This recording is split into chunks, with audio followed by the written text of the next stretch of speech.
ಮಾಡಬೇಕು. ಮತ್ತೆ ಇವತ್ತೇನಾಗಿದೆ, ನಮ್ಮ ರೈತಾಪಿ ಜನಗಳು ಹೈನುಗಾರಿಕೆಯನ್ನ ನಂಬ್ಕೊಂಡು ಬದುಕ್ತಾ ಇರ್ತಕ್ಕಂಥವ್ರು, ಅದರಲ್ಲಿ ಇವರು ವಿಷವನ್ನ ಬೆರೆಸುವಂತ ಕೆಲಸ ಮಾಡ್ತಾ ಇದ್ದಾರೆ. ನಾವು ನೇರವಾಗಿ ಹೇಳೋದಾದ್ರೆ ಇವತ್ತು ಜಾತಿಗಳನ್ನ ಅಡ್ಲಾಕ್ ತರ್ತಾ ಇದ್ದಾರೆ.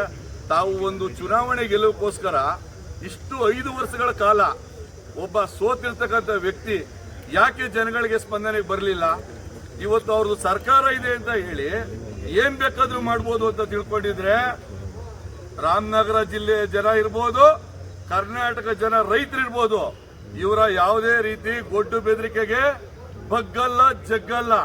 ನ್ಯಾಯಯುತವಾಗಿ ನಾವೇನು DC ಅವರಿಗೆ ಇವತ್ತು ಮನವಿ ಕೊಡ್ತಾ ಇದ್ದೀವಿ. ಕೂಡಲೇ ಸಂಬಂಧಪಟ್ಟ ಏನು ಸೂಪರ್ ಸೀಡ್ ಮಾಡಲಿಕ್ಕೆ ಹಿಂದೆನೂ ಕೂಡ ಒಂದು ಎಕ್ಸಾಂಪಲ್ ಹೇಳ್ಬೋದು.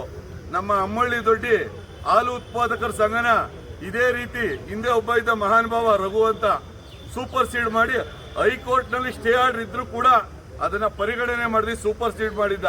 ಅದ್ರ ವಿರುದ್ಧ ಹೋರಾಟ ಮಾಡಿ ಅವ್ರು ಇಲ್ಲಿಂದ ಪಲಾಯನ ಆಗಿದ್ದಾನೆ. ಹಾಗಾಗಿ ದಯಮಾಡಿ ಇವತ್ತು ಈ ಸಭೆಯಲ್ಲಿ ರೈತರುಗಳೆಲ್ಲ ಭಾಗವಹಿಸಿದ್ದಾರೋ ನಾವು ಕೊಡ್ತಾ ಇರೋದು ಎಚ್ಚರಿಕೆ.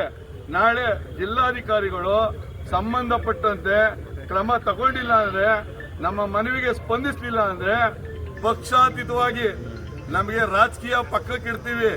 ಈ ಹಾಲಿನ ವಿಚಾರ ಬಂದಾಗ, ರೈತರ ವಿಚಾರ ಬಂದಾಗ, ರೈತರ ಬದುಕಿನ ವಿಚಾರ ಬಂದಾಗ ನಾವೆಲ್ಲ ಒಟ್ಟಾಗಿ ಕೆಲಸ ಮಾಡ್ತೀವಿ ಅಂತ ಈ ಮೂಲಕ ಈ ಸರ್ಕಾರಕ್ಕೂ ಕೂಡ ಎಚ್ಚರಿಕೆ ಕೊಡ್ತಾ ಇದ್ದೀವಿ.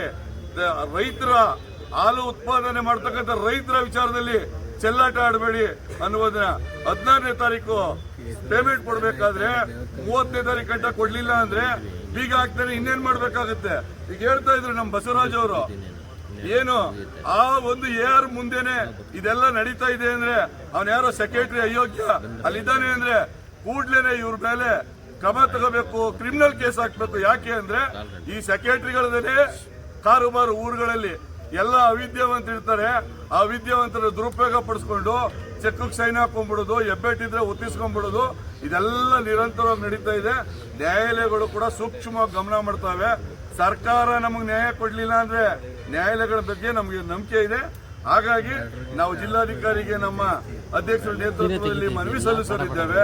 ಆ ಮನವಿಗೆ ಸ್ಪಂದಿಸಲಿಲ್ಲ ಅಂದ್ರೆ ನಾವು ಉಗ್ರವಾದ ಹೋರಾಟವನ್ನ ಮಾಡಬೇಕಾಗುತ್ತೆ ಅಂತ ತಮ್ಮ ಮಾಧ್ಯಮದ ಮೂಲಕ ನಾವು ಎಚ್ಚರಿಕೆಯನ್ನ ಕೊಡ್ತಾ ಇದ್ದೇವೆ.